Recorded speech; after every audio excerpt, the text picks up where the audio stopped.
Welcome to the IVM Podcast Network.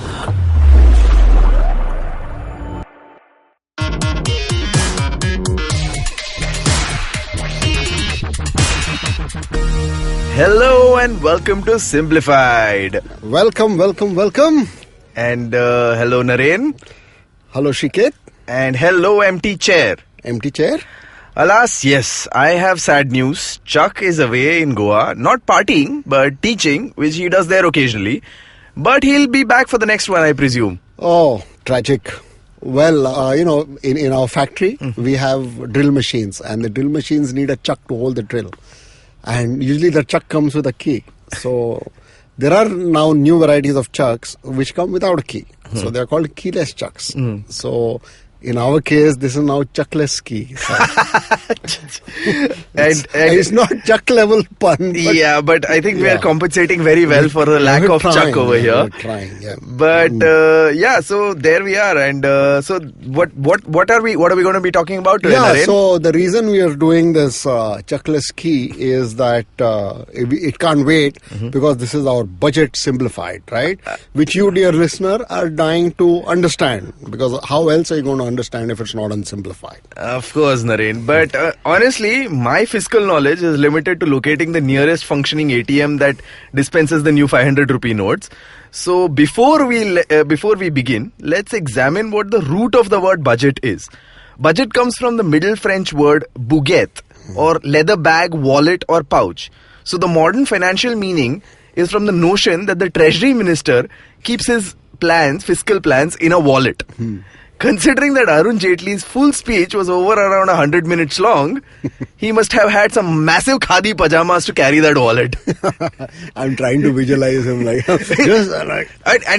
probably in true Indian tradition, he had a couple of minions carry that wallet for him as well. Yeah. So one of the things that fascinates me about budgets is we don't see so many pictures, but that entire thing, that ceremonial thing about the finance minister walking in and, a group of people and a lot of secrecy and things like that. And I have very strong opinions on this, so hopefully it will come out later. I'm sure in the course of this podcast, I'm sure we'll be able to extricate some of those very entertaining opinions, Naren. Yeah. So one of the things right up front before we go any further, and this might color my thing. So I'm very against the idea that the government is any good. Okay, so I refuse to accept that we need any kind of form of government except the barest minimum, law and order kind of thing. So that's the end of spectrum that I come from. And many people have told me that it is a naive and foolish position to take. So I take that criticism and wholly rejected. So please forgive me if I say something which is abrasive to your political spectrum. So let it pass. And so budgets are for me, they are interesting in the way dead toads are interesting. You want to see them. You really don't want to have anything to do with them. But we have a huge responsibility to our public. It's simplified, and millions of people all the country tuning in, waiting to hear. It's almost like the rest of the world is watching America with great entertainment. Like it's this amazing zoo kind of thing where certain animals are chasing certain other people. But I mean, I'm sure it must be not so entertaining to be inside America itself. Totally. To kind of go through that entire thing. Actually, America is quite a mess. Whatever I've been seeing is pretty scary, man. When you think of it that way, well, some of his press conferences and the stuff that he does is entertaining, but the rest of it seems to be genuinely very scary right now. So from the immigration point of view. For all years and years, I always bellyache about, so India is this bad government and dirty streets and this, that, and why. And after looking at Trump's thing, I'm actually happy, really happy to be Indian, and I'm so happy. We're much better off, Definitely. So, Naren, anyway, on the topic of budget, as you may all know, I work in advertising, where the fiscal knowledge of the average employee is like Donald Trump's hair. You can try to fake it to be substantial, but it is undeniably fake. And it's definitely stupid. So I've had colleagues who have not been aware that they're supposed to file taxes because they see some tax being deducted at the end of every month. And in the case of one amazing creative director who would, until a few years ago, withdraw his salary as quickly as he could from the ATM. And do you know the reason, Naren? The reason was he believed banks are all thieves and they cannot be trusted with his money. So as soon as the salary hit his account at the first of every month, he would withdraw the whole thing and stash it away in a shoebox under his bed. Which he so much for digital India. Yeah. I know. Actually, I have to share this anecdote, completely beside the point. So, but it's really happened to me. So when I was a kid, it was my first year in the hostel, and my dad opened an account for me in the bank, and he happened to know the manager. So he used to send me money, and I used to go every month to draw it. And since my dad knew the manager, he would every time I stepped into the bank, he'd just ask me to step into the cabin, and he would treat me to a cup of tea, and sort of politely inquire after my health. We used to have this 5-10 minutes. Yeah. Very sweet guy.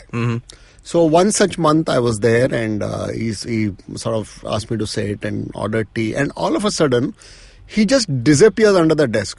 I'm like, I don't know what is happening. So I'm sitting opposite him, he just vanishes under the desk. And I'm nonplussed, and I hear his voice from under the desk saying that there's a man going to come, just tell him that you don't know where I am. That's all he said, and then he shut up. Then one cantankerous old man, really old man, comes and says, where is that fool of a manager? I want to catch him and all that. So he asked me where I said, I don't know. He says, these people, they're stealing my money. You don't know. These bank people, they're big chores. Better not keep your money in the bank, this, that, and the other. And after ranting for about 5 or 10 minutes, he went out. Then quietly the manager comes out, sits in the chair, and carries on as if nothing happened. So anyway, so there might be substance to your colleague's belief that my financial misadventures aside, Naren, what were the key highlights of the budget this year? Well, I like to think when we were in college in hostel, so someone or the other would get a amp with an equalizer, and moment people see an equalizer, everyone has to go and twiddle the knobs. Okay, they feel that the music quality improves. So somebody goes and increases the bass, somebody just increase the treble, and somebody mid ranges or whatever. And it absolutely makes no difference to the quality. It's a shitty song, it comes out of the shitty song. It's a good song, it comes out of the good song.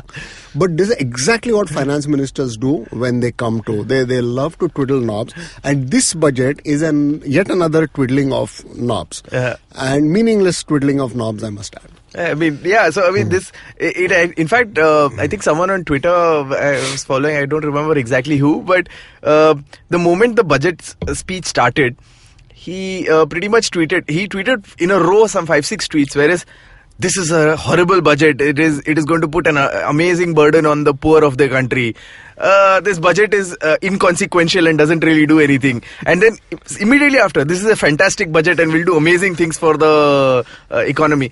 And I was wondering what is wrong with this guy, because generally he seemed like quite a funny guy.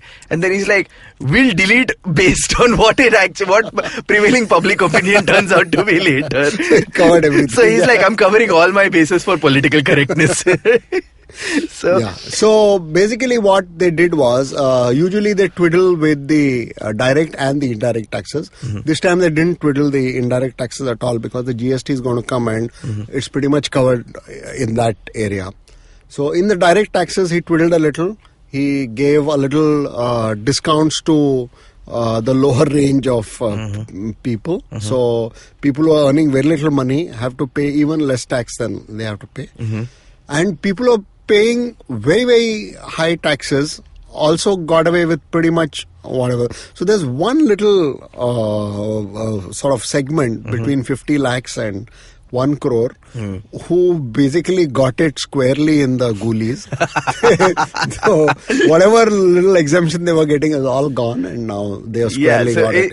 It's basically saying that for the masses, like, we will give you like some chiller discount. For the Ambanis and gang, they are like, you guys can continue your business.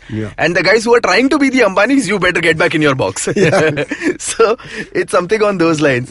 Coming to the substantive things that the budget had to talk about. It's been pretty limp. So there's nothing earth-shakingly good or bad that has happened, and it's probably best that way, because financial. So one of our most terrible finance ministers was Morarji Desai, and every time he used to come and talk about the budget, people used to really urinate. Money, he's they really were big control freaks in that time. So we are much better off. I mean, Jaitley has left a lot of things alone. And the elephant in the room, as far as I'm concerned, is the demonetization. So whatever effect it's likely to have. So I personally believe, and this is the 2nd of February that we are recording this, that we are yet to see the worst effects of demonetization. But I don't know what the effects are and how bad they're going to be. I'm hoping I'm wrong. So I'm hoping no bad effects. This is the worst. The worst is gone and everything will go on. But what is likely to happen is this. People have stopped spending in the wake of the demonetization, and the entire tempo of the economy has slowed down a lot. We don't know how slow. And one of the things that is going to happen is everything is slowly, like as dominoes falling in slow motion, is slowly going to get hit. So maybe 2-wheelers and 3-wheelers will get hit first, then maybe 4-wheelers, maybe, I don't know, FMCG goods, consumer goods, white goods, whatever. And when the economy starts shrinking, as we were discussing a little while earlier, whatever you try to do to revive it doesn't work instantly. Just as the demonetization didn't. It sounds like it's almost like you're at the helm of a really large ship, and you see this. I mean, I can almost put myself in the shoes of the captain of the Titanic, who sees the iceberg right ahead and decides to go full Ferrari turning on it. But then he might turn all that he wants, but at the end of the day, it'll only turn so much. But once it starts turning, it won't stop. And then you turn the wheel the other way. It takes its own time. Again. So that's a very good analogy for the economy. So demonetization, something like that is possible, might happen. I really fervently hope I'm wrong. I hope that it just, India is a wonderfully resilient country. We've faced droughts, famines, all kinds of calamities, and we have soldiered on. So Indians are so resilient, so strong. There's a lot of inner strength. So unlike other countries where calamities sort of seem to break the spirit, Indians somehow, their fatalism or whatever it is, it just goes on and on. So all that is good. But if that doesn't happen, you and I are going to be in tough trouble. It's almost like... So with the demonetization thing, and drawing another Trump analogy, when Trump became president, a lot of people started making jokes about him being the last president of America. So, in the wake of demonetization, like next year when Arun Jaitley comes up and he'll be like, he'll just get to the mic and he'll be like, budget, what budget? Where economy? So it might be something on those lines. And so let's, on that, again, ominous note, let's take a short little break. And if there is an economy, 5 minutes later, we'll be back and see you back. See you soon. Finding the right drink at the right place can be a big challenge. Exploring a new destination to its fullest could be a daunting task. So tune in every Friday and listen to the Drinks and Destinations podcast with Rajita and Samira, who introduce you to the world of fine wines, beer, spirits, and travel. You can subscribe to us on iTunes, SoundCloud, Audioboom, or any other local podcast app. And welcome back, folks. And Srikeit. And there are important questions and important things about the budget speech. Important things there is one important thing that's really on my mind, that why, despite having so many Bengali citizens in our country, we have never had a speaker named Bose. Same reason, I think, you never had an ambassador named Maruti, right? There is no justice in this world. Anyway, you were saying about important questions and important facts. So the whole thing about the process of budget making, for all that I despise and deride the process of budgets and the control that it implies, it is done in a fairly methodical way. And so I'm just going to give you a little outline. The Union Budget of India, whose full Christian name, as Chuck would have said, is the annual financial statement in Article 112 of the Constitution of India, is the annual budget of the Republic of India. and it is presented each year on the last working day of the February by the finance minister in Parliament. And this year, by that logic, rest of February should be a chutti. Yeah, I know. I mean, we're done. This is over. तुम बोला था. तुमने, yeah, your word. Constitution में reason भी चलता है. But yeah, so they did for very wise reasons. Mostly, I mean, there are a lot of reasons. We'll go into that a little later. And the budget has to be passed by the House, the Lok Sabha, before it can come into effect on the 1st of April, which is the start of India's financial year. This year, that date has been advanced, as I was saying, to the 1st of February. So the leader of opposition, Mallikarjun Kharge, very valiantly tried to get it postponed to the 2nd day of February because a parliamentarian from Kerala died. He wasn't able to present a clear argument as to how exactly postponing it by a day is going to make the loss more bearable. So, speaker said what? Our speaker, who is unfortunately not named Bose, was not very receptive to that idea. And he just bleated a little about his disapproval of government parliamentarians being insufficiently respectful towards non-governmental parliamentarians. Everyone said, "Boss, sit down. Kripya baith jaiye." So he sat down, and they started on. I mean, it's almost like the speaker could have just reprimanded him and said that you couldn't have held on for a day longer. Like, let us finish this nonsense before we go at it. Right? I mean, government parliamentarians will be government parliamentarians. Go on, Naren. Thanks, Srikeit. Well, first some history. So, references to the budget can be found in Kautilya's Arthashastra, Kautilya's world-famous Chanakya. So, basically, the budget is not against Indian culture. It is very much part of Indian culture. Very much part of Indian culture, yeah. So, he laid out, very, very sensible guy actually, for all that, he used to wear very funny-looking ponytails. He laid out general principles with remarkable common sense. Okay, it said that the minister in charge of the king's finances should first estimate revenue from different places, add old payments due which have now been received, then deduct the king's expenses on himself and his 75 concubines, and then decide what to build for the citizenry. So he sort of introduced the concept of discipline in the collection and spending of money, which I'm sure was not very common back in the days when you were king and you could, any protesting citizen, you can immediately divide him into 4 citizens with a sword. Aisa cut bucks. And still tax every single part. But on the topic of his funny ponytail, I have a theory that the world has entirely been changed by people with funny hair. I mean, as you can see over here, Kautilya had that, Einstein had that, and now the world is very dramatically being changed by a man with very funny hair. Yeah, there is something about hair and world history. There is some correlation between the two. Please go on, Naren. Yeah. So, Kautilya's or Chanakya's concept of budgets was very similar to what happens in present day budgets, with the king's expenses on the 75 concubines replaced with administrative expenses. That's the only. And to continue with the historical bit, the origins of the modern budget can be traced to the Norman period. The origins of the modern budget with reference to Western government. The Norman period, some 9 centuries ago, when 2 departments dealt with finance. One department was called the Treasury and the second was called the Exchequer. This word exchequer has always fascinated me a lot. Yeah.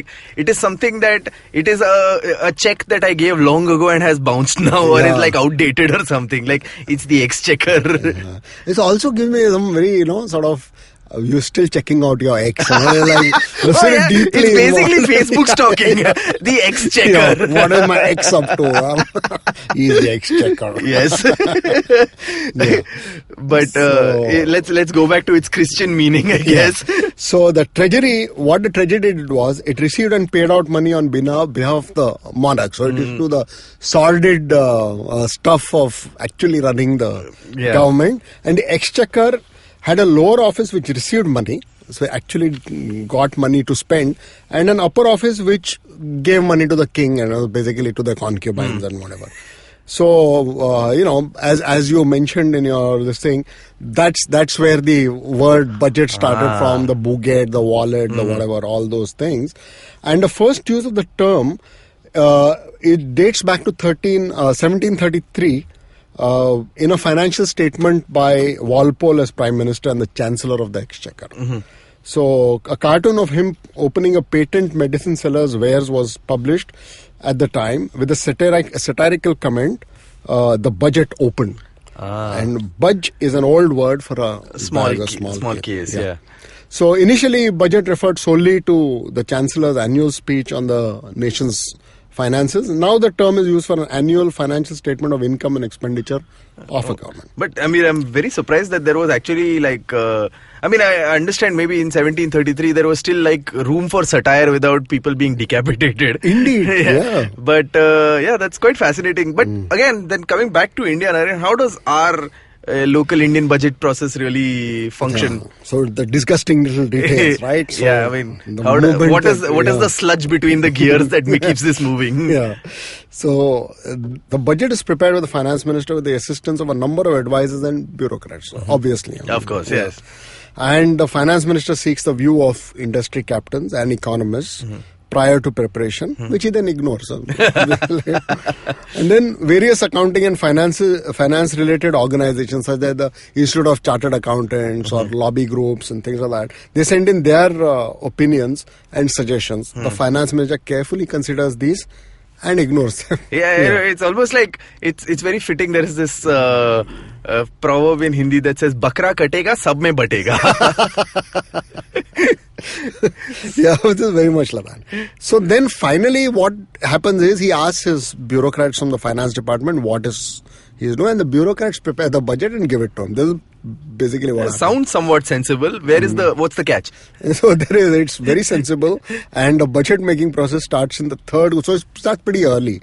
So, basically after half the financial year is over, these guys have started like collecting the data and all. So 4 stages. First, estimates that stage. So they get revenue from different kinds of taxes. So they've got revenue for half the year, and a lot of these taxes are seasonal.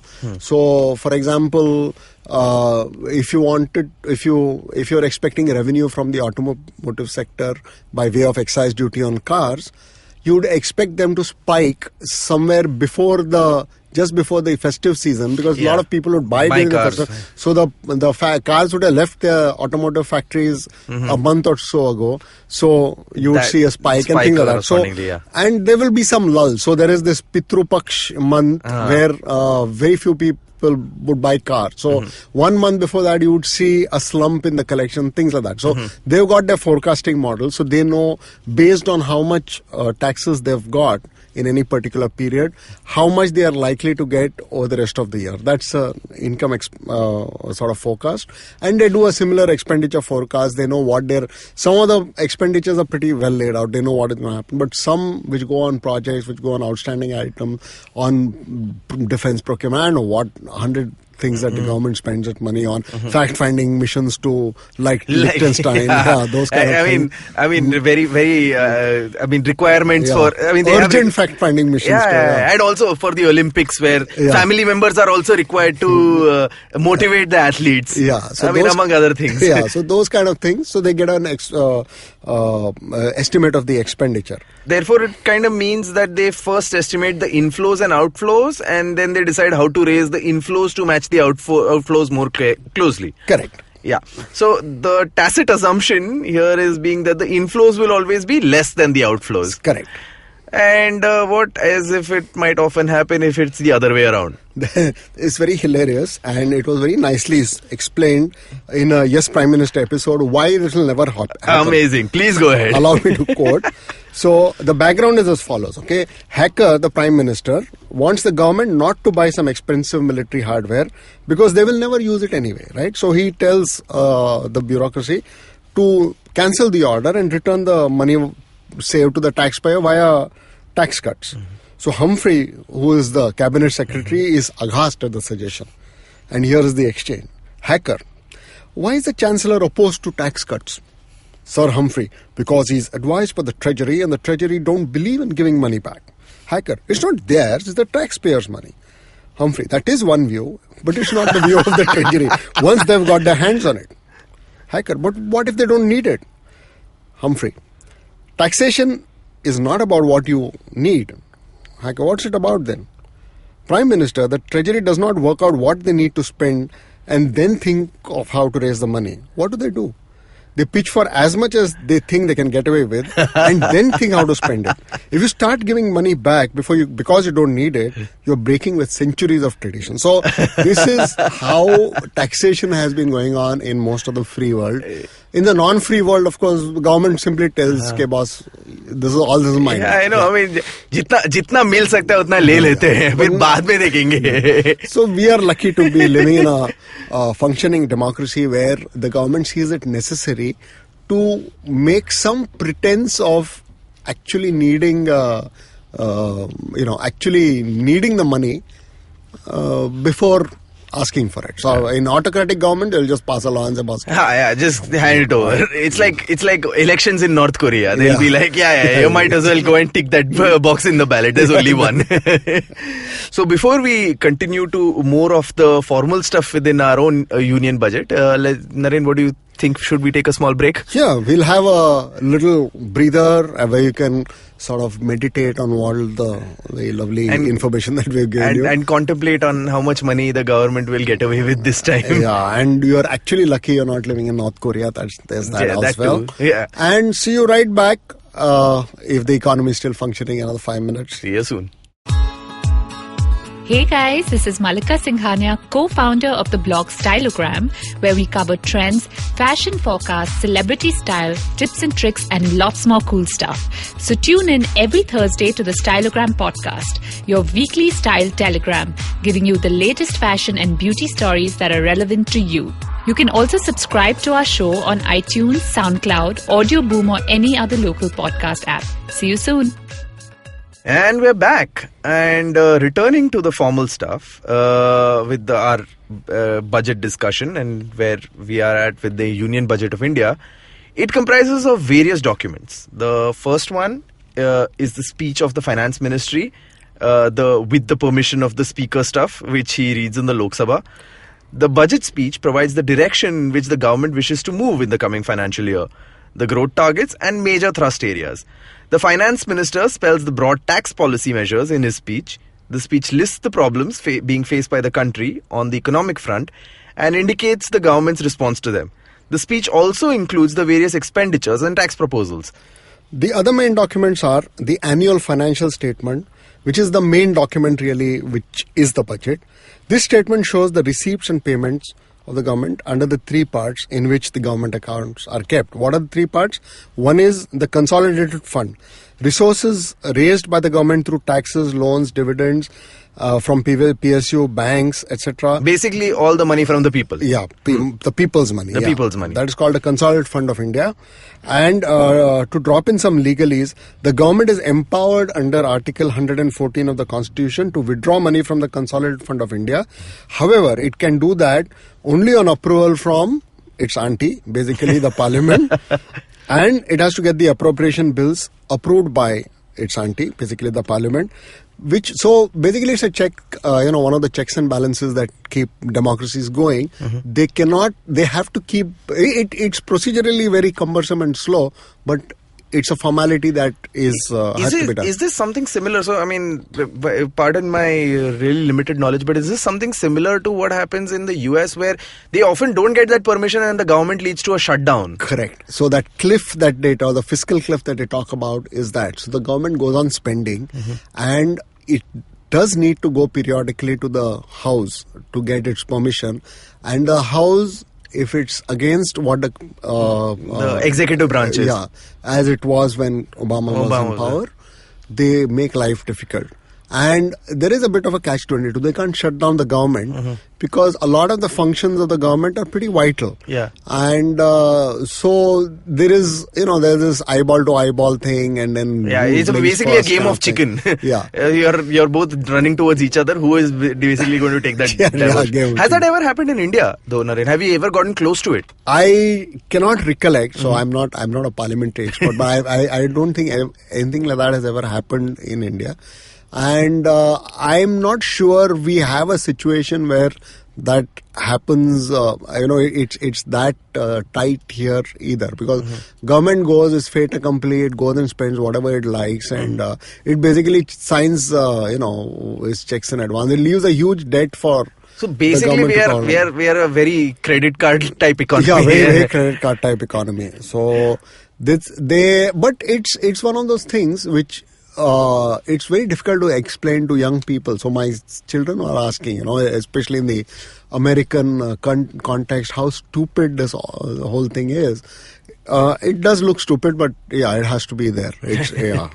So that's the that was about the Consolidated Fund of India, and the other fund is what is known as the Contingency Fund, which is basically the petty cash account, which you can basically take out and tell sir what you spent it on later. So this is TADA type money. Yeah, TADA. Yeah. So account to meet unforeseen expenditure. So urgent fact-finding missions to study the government system in Bermuda and all will be under this. Yeah, I mean, this term petty cash is also damn interesting. It's almost like, I mean, it's the money that you have given out of spite to your girlfriend types. Like you keep saying that I'm a stingy fellow, so take this. I'm being petty and I'm throwing some money at you. Type petty cash. It seems like a very interesting term as such. Yeah. But to continue, there is also something called a public account, which is the amount collected by the government acting as a banker. For example, Provident Fund. So we all have Provident Fund accounts, and all that is deposited with the government, who holds it in custody for us. So those funds are basically available to the government. Yeah. And government is supposed to treat them as a banker would treat the funds. Yeah. So you can't just take it and spend it off. You have to give it back to the people. But you can borrow from it. Yeah, you can borrow from it. Yeah. And the finance bill, which includes the tax proposals and the tax rates, it provides the fine print of the budget. So all those little wherein, hereafter, and here before said and explained there too is all there in the finance bill. Yeah. All the 16th century language. Yeah. And of course, there's more to it. The bills have to be forwarded to the Rajya Sabha for comment. The Lok Sabha, however, is not obligated to accept the comments. And the Rajya Sabha cannot delay the passage of these bills. These bills become law when they are signed by the president, and the Lok Sabha cannot increase the request for funds submitted to the executive, nor can it authorize new expenditures. Yeah. And coming to when I was growing up, we used to have this subject called history and civics. So civics covered all these things, and whenever it would be like sending stuff to the Rajya Sabha for comment, so we would be like, I'd find it very amusing. How you would comment on babes, what a sexy bill. So, what a sexy bill, बहुत sexy है. क्या चाल है. I know. I mean, there is also, along with commenting on bills, there is also a lot of other commenting that we have discovered MPs doing, sitting with their smartphones in the houses as well. Yeah. And, the other part of being that this signing of things by the president, in India from the beginning, I think in our books only it was written that the president is rubber stamp. Even in the most formal of languages, they were like, the president is inconsequential, please ignore him. But at the end of the day, he has to do all of these signatures. Yeah. But he's practically obliged to do those signatures, right? So, I really wonder what if we got a really rogue president. Like, say Donald Trump became president of India. He would be like, nahi karega. Jo khadna hai, khad le, nahi karega. I won't sign this. And the nominee, so I don't know, I'd gone somewhere and the President of India owns everything. So everything that exists in India, which is not claimed by someone else, all belongs to the President of India.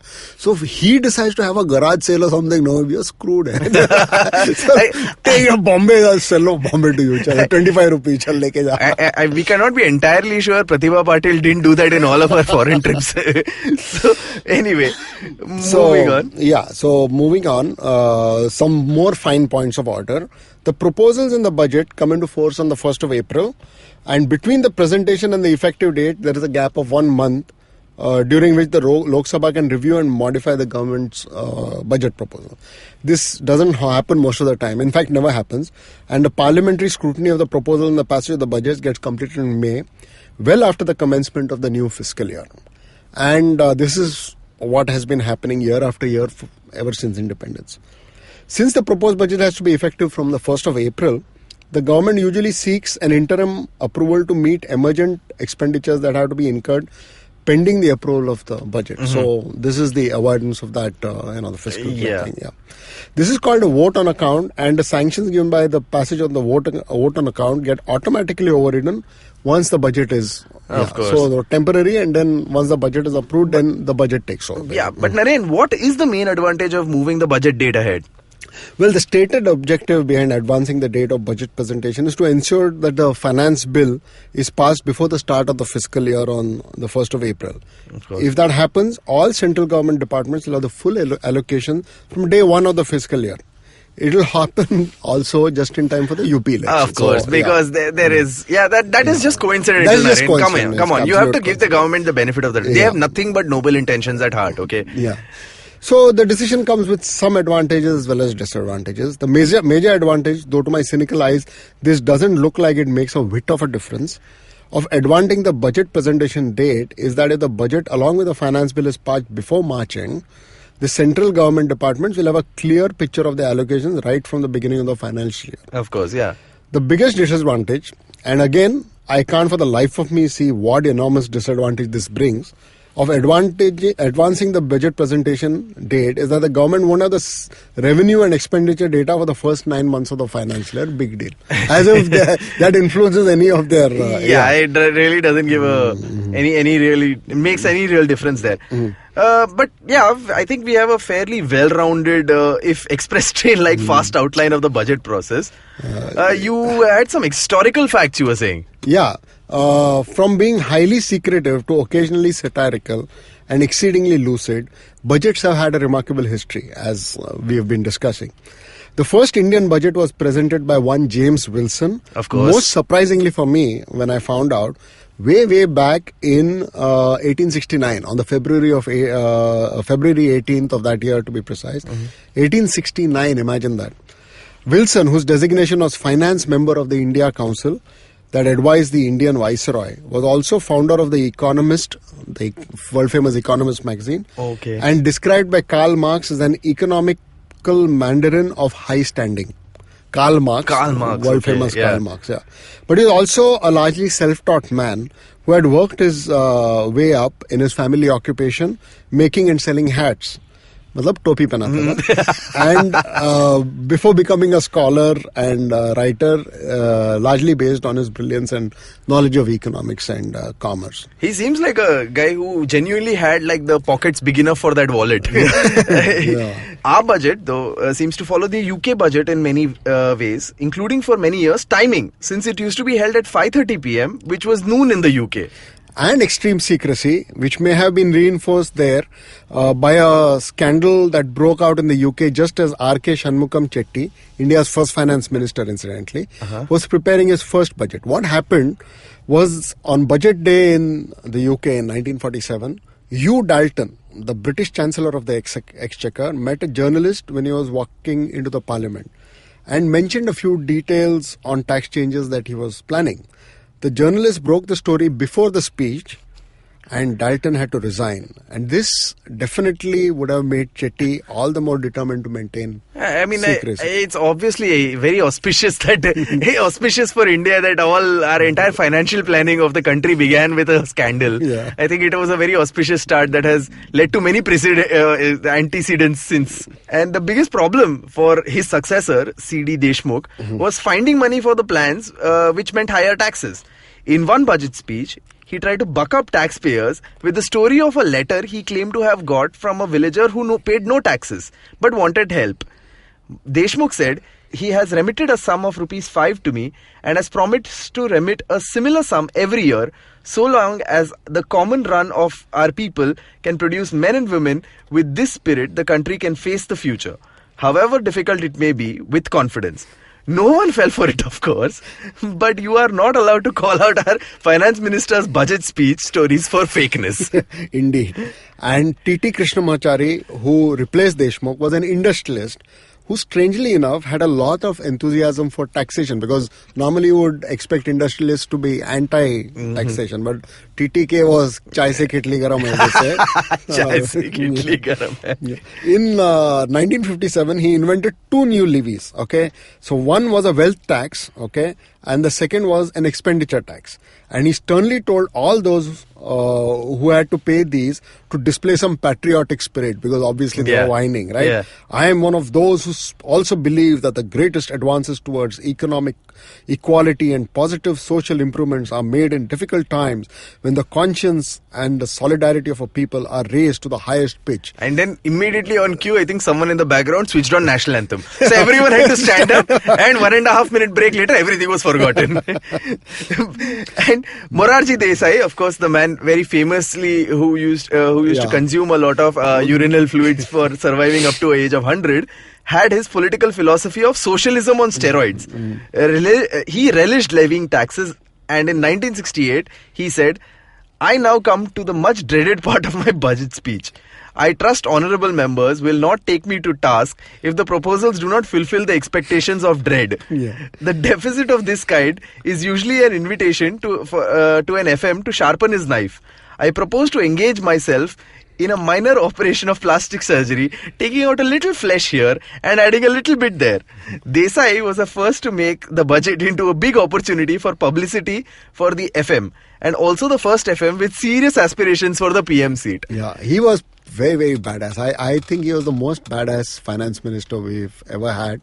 And all these guys are like total kacha limbus after that. Yeah, I know. I mean, he is also one of the other guys who was, I mean, if he was not cremated in true Hindu traditions, would have had to be buried with a separate casket for his balls. Indeed. Imagine telling the people that I am making very, very nasty laws, and please forgive me if the laws are not nasty enough. That's what he said. So, sincerely, I mean, tough guy. Yeah, true badass. So, C. Subramaniam is also the first recorded finance minister to end his speech with the word, "I now commend the budget for the acceptance of the House." That's what is now all these guys say. So some variation on this has been the usual way to end the budget, including the one we just saw yesterday. And he was also the first Chidambaram to hold the post. It's a good question. Which is the first Chidambaram to hold the post of the finance minister? It is C. Subramaniam, because C stood for Chidambaram. Yeah. Madhu Dandavate was one of the first to start making rather laboured puns to introduce his specific excise proposals.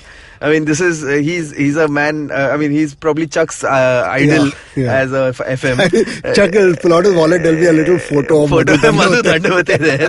But while falling far short of Simplified's exacting standards, we must grudgingly admit that he tried. In 1990, he quipped, "I propose to remove excise duty on pickles altogether in the hope that this will lend some flavour and spice to my budget." How elegant. How truly elegant. And so that pretty much brings us to the end of our simplified episode on budget. I'm sure your face is glowing with the light of enlightenment. You will go ahead and spread the word to the few unfortunate people who haven't heard of Simplified. Tell them to go listen to this. If nothing else, you will be more capable of making at least a few bad financial puns. Yeah, you'll know all about pickles and how they can add flavor and spice to your life. Yeah. So here's our budget version of the financial budget of the Union of India. And we will be back with our regularly scheduled programming in about a fortnight, and with Monsieur Chuck in tow as well. And till next time, I'll see you, Naren. And see you guys. Have a great fortnight. See you soon. Bye-bye.